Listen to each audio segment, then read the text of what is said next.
All right, so picture this. It's 1964. A Soviet engineer named Yakov Doroshkin stands in a wheat field outside Minsk watching a bright orange tractor roll across the stubble. The machine's simple, almost brutally basic. No frills, no chrome, no comfort. Just function. Pure, uncompromising function. And as he watches this thing work, he knows, absolutely knows, that this tractor, this Belarus MTZ-50, is about to become one of the most important pieces of agricultural machinery the Soviet Union will ever build. Not because it's the best, not because it's the most powerful, but because it's going to places no Western tractor company would ever dare to go. And it's going to stay there, working for decades. Now, here's the thing. To understand why this tractor mattered, you've got to go back to the wreckage of World War II. Because the Soviet Union in 1945 wasn't just damaged, it was devastated. 27 million dead, entire cities flattened, industrial capacity destroyed, and maybe worst of all, the countryside, the farms that fed the nation, were completely broken. German forces had systematically destroyed agricultural infrastructure as they retreated. Tractors were blown up, burned, or hauled back to Germany. Collective farms were left with draft animals and hand tools. In some regions, farmers were plowing with oxen, just like their grandfathers had done 50 years earlier. The mechanization that had barely begun in the 1930s was gone. Soviet Stalin knew that agricultural production was the foundation of everything else. You can't industrialize if your population is starving. You can't build tanks and aircraft if your farmers are spending all their time just trying to grow enough wheat to survive. So, Soviet planners made agricultural mechanization a top priority, not just for domestic use, but as a symbol of Soviet technological capability. The problem, the Soviet Union in the late 1940s was trying to rebuild dozens of tractor factories while simultaneously feeding a population that had been through absolute hell. Production was slow, quality was inconsistent, and the designs they were working with, many of them were based on pre-war models that, frankly, weren't that great to begin with. But by the early 1950s, production was ramping up. The Stalinets factory in Volgograd was churning out tracked tractors. The Vladimir tractor plant was producing wheeled models. And in Minsk, in the Belarusian Soviet Socialist Republic, a factory that had been completely destroyed during the war was being rebuilt. This was the Minsk Tractor Works, and it was about to become one of the most important tractor manufacturers in the entire Soviet system. Now, leadership changed in Moscow in 1953. Stalin died, and eventually Nikita Khrushchev took control. And Khrushchev, whatever else you want to say about him, understood agriculture. He'd grown up in rural Ukraine. He knew farms. And he had big, almost absurdly ambitious plans. The Virgin Lands Campaign. That was Khrushchev's signature agricultural program, starting in 1954. The idea was to plow up millions of acres of previously uncultivated land in Kazakhstan and Siberia, turning it into productive farmland. It was bold. Some said reckless, but it required machines, thousands and thousands of tractors. Minsk Tractor Works was tasked with developing a new universal tractor that could handle the diverse conditions of Soviet agriculture, something that could work in the heavy clay soils of Belarus, the sandy fields of Ukraine, and the harsh conditions of Kazakhstan. It needed to be powerful enough for serious work, simple enough to be maintained by mechanics in remote villages, and cheap enough to produce in massive quantities. The result of that mandate was the MTZ-50. That's the predecessor to our story's main character. It entered production in 1958, and it was decent. A 45-horsepower tractor with a 4-cylinder diesel engine. Nothing fancy, but it worked. Production numbers climbed. By 1960, Minsk Tractor Works was producing tens of thousands of tractors annually. But Soviet planners weren't satisfied. They wanted more power, better hydraulics, improved transmission options, and they wanted a tractor that could be exported, that could compete, at least on price and ruggedness, with Western machines in developing markets. See, by the early 1960s, the Cold War wasn't just about nuclear weapons and space races. It was about influence. And one way the Soviet Union competed for influence, especially in newly independent nations in Africa, Asia, and Latin America, was through agricultural aid. Tractors, combines, technical advisors. If a country was trying to modernize its agriculture and couldn't afford expensive American or European equipment, the Soviets would step in with an offer. And that's where the MTZ-50 comes in. Development started in 1961. The goal was clear: build something that was powerful enough than the MTZ-5, but maintained that same rugged simplicity. Something that could be shipped anywhere in the world, assembled with basic tools, and kept running with minimal maintenance. The engineering team at Minsk Tractor Works, led by chief designer Nikolai Vasilyev, had a clear mandate. Don't get fancy, don't over-engineer. Build something that works and keeps working even when conditions are terrible, parts are scarce, and the operators don't have advanced technical training. So, the MTZ-50, let's talk about what this thing actually was. Because on paper, it doesn't sound that impressive. 55 horsepower, 4-cylinder diesel, mechanical transmission, no power steering, no cab on early models, just an open operator station with a simple roll bar. But, that simplicity was the entire point.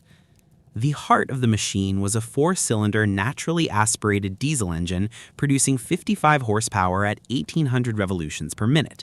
Not a powerhouse for Western standards, even in the early 1960s, but it was torquey, efficient, and most importantly, easy to work on. The engine was based on a design that had proven itself in the MTZ-5, refined and strengthened for the higher power output. Cooling was handled by a simple radiator system with a belt-driven fan. Fuel system was mechanical injection, no electronics, no computers. If something went wrong, a decent mechanic could diagnose and fix it with hand tools. That was critical for export markets, where replacement parts might take months to arrive. The transmission was a 10-speed gearbox, 5 forward speeds, 2 ranges. Later versions added more gears, but the early models kept it simple. Shifting required, let's call it commitment. You had to match engine speed to ground speed and muscle the lever into position. Power steering? Not on the base model. Steering this thing at low speed was an arm workout. Hydraulics were basic but functional. A single remote hydraulic outlet on early models, later expanded to 2. The 3-point hitch could lift about 1,600 kilograms, which was respectable for a tractor in this power class. The hydraulic pump was gear-driven off the engine, simple and reliable. Now, here's where Soviet engineering philosophy really shows through. The entire tractor was designed around accessibility and repairability. Engine hood? 2 latches, and it swung up to give you complete access to the engine. Transmission case? Bolted together in sections so you could replace gears without pulling the entire thing apart. Hydraulic lines? Routed on the outside of the frame where you could see them, trace them, replace them. Compare that to some Western tractors of the era where you practically needed to disassemble half the machine to reach certain components. The MTZ-50 was built with the assumption that it would break and need to be fixed in the field, far from any factory service center. So everything was accessible, everything was simple. The frame was heavy-gauge steel, welded and bolted construction. Overbuilt, really, but that meant it could take abuse. The rear axle housing was cast iron, massive and strong. The final drives were planetary gears, sealed units that could be replaced as assemblies. The front wheel axle was a solid beam on early models, no front wheel assist. That came later in upgraded versions. Wheels and tires were another story. The standard configuration used 18.4 by 30-inch rear tires, big, aggressive tread pattern for traction in soft or muddy conditions. Front wheels were much smaller, 9 by 20. The whole setup gave the tractor a distinctive nose-down stance that made it immediately recognizable. Weight was about 2,600 kilograms, depending on configuration. That's relatively light for a 55 horsepower tractor, which gave it decent ground pressure characteristics. It wouldn't sink as badly in soft soil as heavier machines. Fuel capacity was 130 liters. Range varied depending on work conditions, but figure on 8 to 10 hours of steady work before refueling. The fuel tank was positioned high on the machine, ahead of the operator, which meant gravity feed could still get fuel to the injection pump even if the electric fuel pump failed. Now, let's talk about operator experience, because it wasn't luxurious. Early models had an open operator station. You sat on a spring-mounted seat, grabbed the steering wheel, and hoped it wasn't raining. No cab, no heater, no radio. Just you, the engine noise, which was considerable, and the weather. The instrument panel was Spartan. Ammeter, water temperature gauge, fuel gauge, hour meter. That was it. A few warning lights on later models. The controls were all mechanical linkages. Throttle lever, clutch pedal, brake pedals, hydraulic levers. Everything had a direct mechanical feel. You knew exactly what the machine was doing because you could feel it through the controls. Visibility was actually pretty good, thanks to the low hood line and the elevated operator position. You could see the front wheels and get a clear view of any implements you were pulling. The open station meant you had full peripheral vision, which helped when working near obstacles. Production of the MTZ-50 started in 1963 at Minsk Tractor Works. The factory had been expanded specifically to handle increased production. New assembly lines, new machining equipment, new foundry capacity. Soviet planners wanted this tractor in volume, and they wanted it fast.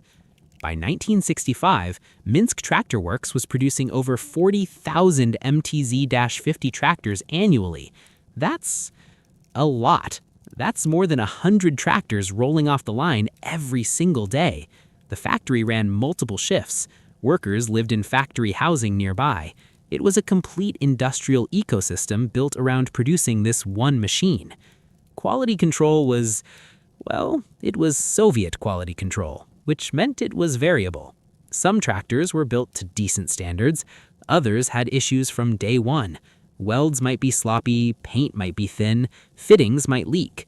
But the basic design was robust enough that even a poorly assembled example would usually run. And here's the thing.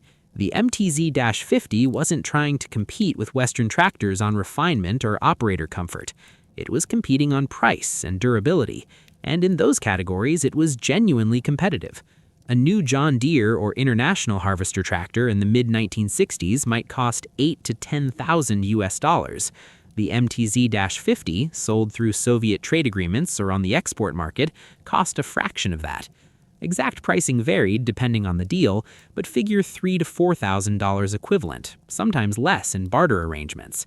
For a developing nation trying to mechanize its agriculture on a limited budget, that price difference was enormous. You could buy 2 or 3 Soviet tractors for the price of one American machine, and if one broke down, you still had others running. That redundancy mattered.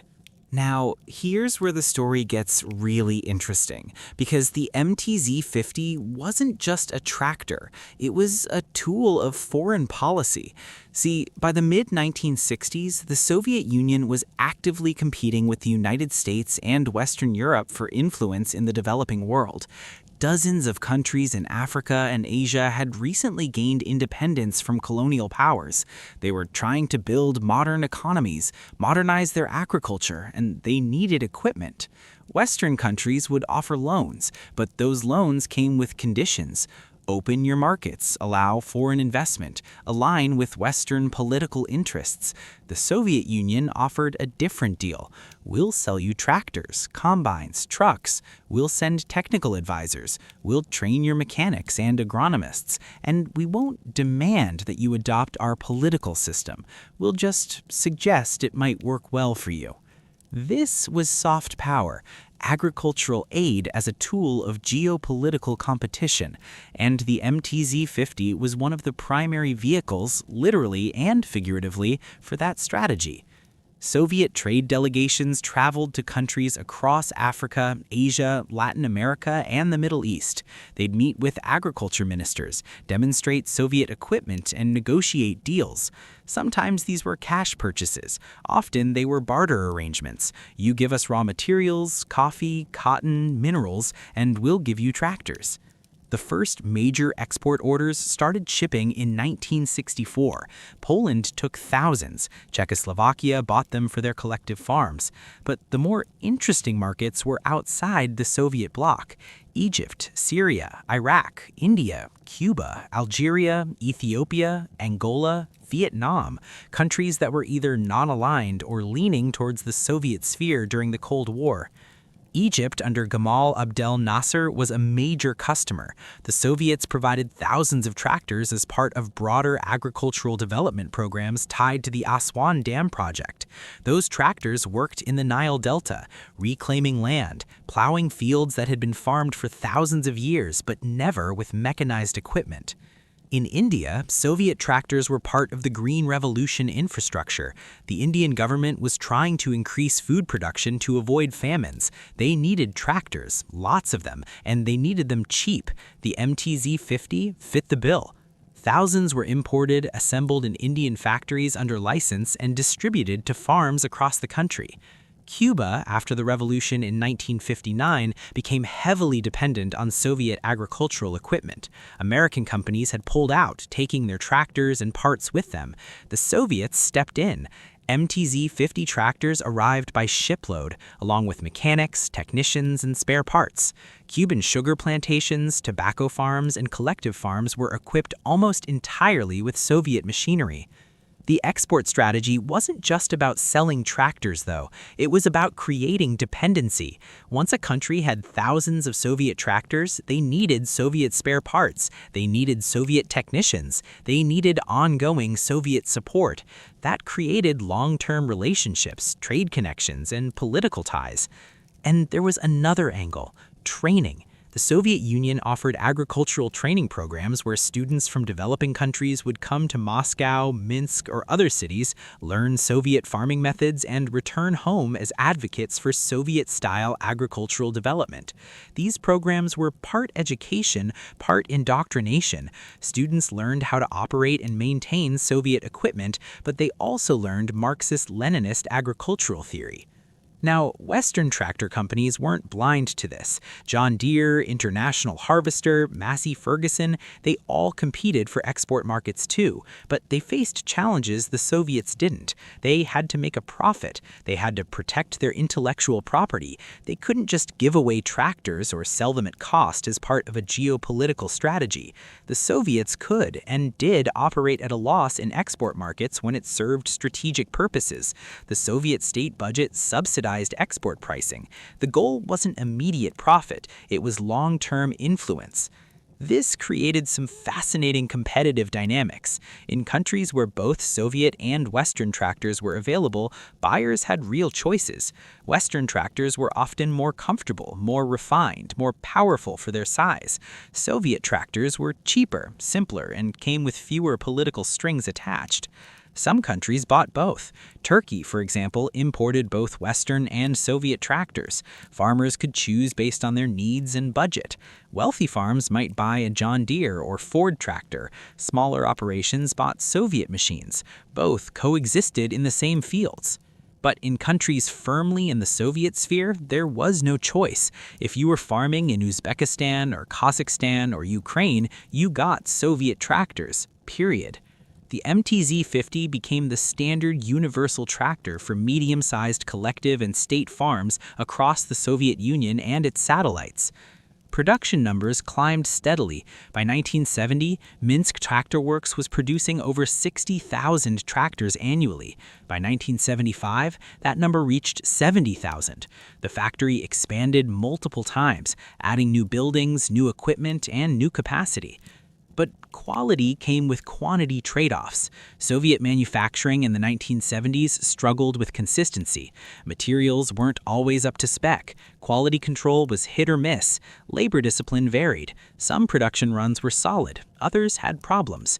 And there was another issue. The MTZ-50's design, which had been competitive in the early 1960s, was aging by the mid-1970s. Western tractors were getting more powerful, more efficient, and more sophisticated. Turbochargers, synchronized transmissions, enclosed cabins with heating and air conditioning, these were becoming standard on Western machines. The MTZ-50 was still basically the same tractor it had been in 1963. Soviet designers developed upgraded versions. The MTZ-50L had a more powerful engine. The MTZ-80 and MTZ-82 were newer designs with more power and better features, but the basic MTZ-50 kept rolling off the line because it was proven, cheap to build, and there was still demand. And there's something that's hard to quantify but absolutely mattered: reputation. By the 1970s, the MTZ-50 had a reputation earned through millions of hours of fieldwork. It was known as the tractor that wouldn't quit. Yeah, it was uncomfortable. Yeah, it wasn't pretty, but it worked. Farmers knew it, mechanics knew it, government agriculture officials knew it. That reputation was worth more than any marketing campaign. When a collective farm chairman or a developing country's agriculture minister needed tractors, the MTZ-50 was a safe choice. It wasn't exotic, it wasn't exciting, but you knew what you were getting. All right, so let's talk about what happened when these machines got out into the real world, because the gap between factory specifications and actual field performance, that gap tells you everything you need to know about Soviet manufacturing and about what mattered to the farmers who used these tractors. First off, the MTZ-50 earned a reputation for being damn near indestructible. Not in the sense that things didn't break, they absolutely did, but in the sense that even when things broke, the tractor could usually still work. This was engineering through redundancy and overbuilding rather than precision. The engine, that 4-cylinder diesel, became legendary for its tolerance of abuse. It could run on fuel that would choke a more sophisticated Western engine. Contaminated diesel? It would smoke and complain, but it would run. Water in the fuel? It would sputter, but keep going. Low-quality oil? As long as there was some lubrication happening, the engine would survive. Mechanics in places like rural Cuba or remote regions of Kazakhstan learned the MTZ-50 inside and out. They could rebuild an engine with hand tools, improvise replacement parts, and keep these machines running long past what the designers probably intended. There are documented cases of MTZ-50 tractors operating for 20, 30, even 40 years with constant repairs and rebuilding. But, and this is a big but, reliability meant constant attention. These weren't machines you could just operate and forget about. They needed daily checks, fluids, filters, belts, tire pressure, hydraulic hoses. If you stayed on top of maintenance, the tractor would work. If you neglected it, it would fail, often catastrophically. The transmission was probably the weakest point. The gearbox could take a beating, but synchronizers wore out. Clutches needed frequent adjustment or replacement. Operators learned to shift carefully, to not force gears, to baby the transmission even while they beat the hell out of the rest of the machine. Hydraulics were another common failure point. Seals would leak, pumps would wear out, cylinders would lose pressure. But again, these were fixable problems. A good mechanic could replace a hydraulic seal in an hour with basic tools. Parts might be hard to find, but they were simple enough that machine shops in developing countries could fabricate replacements. The operator experience remained brutal. Open station models meant working in whatever weather conditions existed. Dust, heat, cold, rain, you dealt with it. Later models added optional cabs, but even those were pretty basic. Minimal insulation, small heaters that struggled in cold weather, and visibility that was acceptable but not great. Noise levels were high. That diesel engine at 1,800 revolutions per minute was loud, and there was no sound insulation. Operators who worked these tractors for years often suffered hearing damage. Vibration was significant too. The spring-mounted seat helped some, but not much. Long days on an MTZ-50 left you sore and exhausted. But here's the thing. For farmers in developing countries, for collective farms in the Soviet Union, the MTZ-50 represented capability they couldn't get any other way. It was the difference between hand labor and mechanization, between plowing 5 acres a day with a team of oxen or plowing 50 acres a day with a tractor. The economic impact of Soviet tractor exports is genuinely hard to calculate, but it was substantial. In countries where agriculture employed the majority of the population, mechanization allowed labor to shift to other sectors. People could leave farms and work in factories, schools, hospitals. This was exactly the kind of economic development the Soviet Union was trying to promote, and it worked, at least partially. Of course, there were political consequences too. Countries that became dependent on Soviet equipment also became vulnerable to Soviet pressure. Need spare parts? Better stay on good terms with Moscow. Want technical support? don't criticize Soviet foreign policy too loudly. This soft power had real teeth. And then there's the Cold War competition angle. Every MTZ-50 tractor working in a field in Africa or Asia was an advertisement for Soviet industrial capability. Look what we can build. Look what we can provide. You don't need the West. You can modernize with Soviet help. Western countries noticed. The United States expanded its own agricultural aid programs. The Peace Corps sent volunteers to teach modern farming methods. American companies increased their focus on export markets, but they were always playing catch-up in markets where the Soviets had gotten there first. Production of the MTZ-50 continued into the 1980s. Later versions incorporated improvements, more powerful engines, better transmissions, enclosed cabs, improved hydraulics. But the basic architecture remained the same. By the time production finally ended in the early 1990s, over 1.3 million MTZ-50 series tractors had been built. That's a massive number, one of the most produced tractor models in history. And here's where things get strange. When the Soviet Union collapsed in 1991, the entire state-controlled economy fell apart. Factories that had operated for decades suddenly had no orders, no funding, no clear ownership. Minsk Tractor Works survived, barely through privatization and restructuring. The successor company, Belarus Tractor Company, continued producing tractors, but under much different circumstances. They had to compete in open markets without state subsidies. Quality had to improve. Designs had to modernize. The company introduced new models, partnered with Western suppliers for components, and gradually transformed into a more conventional manufacturing business. But the MTZ-50 legacy lived on, in former Soviet states, in developing countries, in rural areas around the world. These tractors kept working. Parts became harder to find, but mechanics got creative. Engines from other machines were adapted. Hydraulic systems were rebuilt with non-original components. Transmissions were swapped from wrecked tractors. Today, in 2025, there are still MTZ-50 tractors working. Not many, and mostly in places where modern equipment is unaffordable or unavailable, but they're out there. Survivors from a different era, still plowing fields, still pulling implements, still doing the work they were designed to do 60 years ago. So, what do we make of all this? The MTZ-50. This simple, brutally functional, deliberately unsophisticated machine, what does it actually represent? On one level, it's a story about engineering philosophy.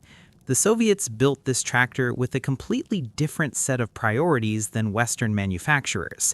It wasn't about operator comfort or refinement or maximum efficiency. It was about cheap, rugged functionality. Build something that works, that can be fixed, and that can survive in the hands of operators and mechanics who don't have sophisticated tools or training. And in that narrow mission, the MTZ-50 succeeded. It worked. It kept working, and it worked in places where more sophisticated machines would have failed, not because of engineering superiority, but because they couldn't be maintained. On another level, it's a story about geopolitics and soft power. The Soviet Union used agricultural equipment as a tool of foreign policy, creating dependencies, building relationships, and competing with the West for influence. The MTZ-50 was a weapon in that competition, though obviously not a violent one. It was economic and political warfare fought through tractors and combines and trade agreements. Did it work? Partially. Some countries that received Soviet agricultural aid did develop closer ties with Moscow. Some did adopt Soviet-style collective farming systems, but others took the equipment and maintained their independence.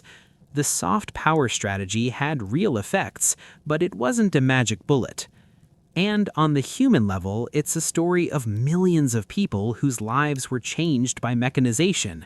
Farmers who went from hand labor to tractor work, mechanics who learned to keep these machines running, factory workers in Minsk who built these tractors for decades, agricultural advisors who traveled to distant countries to teach people how to operate and maintain Soviet equipment. The MTZ-50 wasn't a perfect machine. It was uncomfortable, noisy, and required constant maintenance. But it was accessible. A farmer in Vietnam or Cuba or Ethiopia could operate one. A mechanic with basic training could fix one. And that accessibility mattered more than sophistication. There's a broader lesson here about appropriate technology. Sometimes the best solution isn't the most advanced solution. Sometimes it's the solution that matches the actual conditions where it will be used. A tractor with an enclosed, air-conditioned cab might be more comfortable, but if the air conditioning breaks and can't be fixed, what good is it? A tractor with an open operator station is less comfortable, but it can't break in the same way. The Soviet approach to tractor design, build it simple, build it tough, build it cheap, had real advantages in certain contexts. It also had real disadvantages. Operators suffered in uncomfortable working conditions. Production quality was inconsistent, and as Western tractors became more reliable and more affordable in the 1980s and 90s, the Soviet advantage eroded. Today, tractor manufacturing is a global industry. Companies from India, China, Turkey, and other developing countries build their own tractors, often using Western technology but adapting it for local conditions. The model of exporting tractors as a form of foreign policy has largely ended, replaced by market-based trade. But the legacy of the MTZ-50 remains visible. In museums across former Soviet states, you'll find these tractors preserved as historical artifacts. In fields in remote regions, you'll still occasionally see one working. And in the design of modern budget tractors built for developing markets, you can see echoes of the Soviet approach. Keep it simple, make it fixable, prioritize function over form. The story of the MTZ-50 is ultimately a story about trade-offs. What are you willing to sacrifice to achieve lower cost and greater accessibility? How much sophistication are you willing to give up to gain reliability and repairability? These questions don't have universal answers. They depend on context, on resources, on what you're trying to achieve. For the Soviet Union in the 1960s and 70s, the answer was clear. Build machines that work, that can be built in massive quantities, and that can serve as tools of foreign policy. The MTZ-50 was the embodiment of that answer. It wasn't elegant, it wasn't refined, but it was real and it mattered. And maybe that's the final lesson. In history, in engineering, in life, sometimes the things that matter most aren't the flashiest or the most impressive. Sometimes they're just the things that show up, do the work, and keep doing it long after everyone expected them to quit. The Belarus MTZ-50 showed up. It did the work, and more than 60 years later, a few of them are still at it.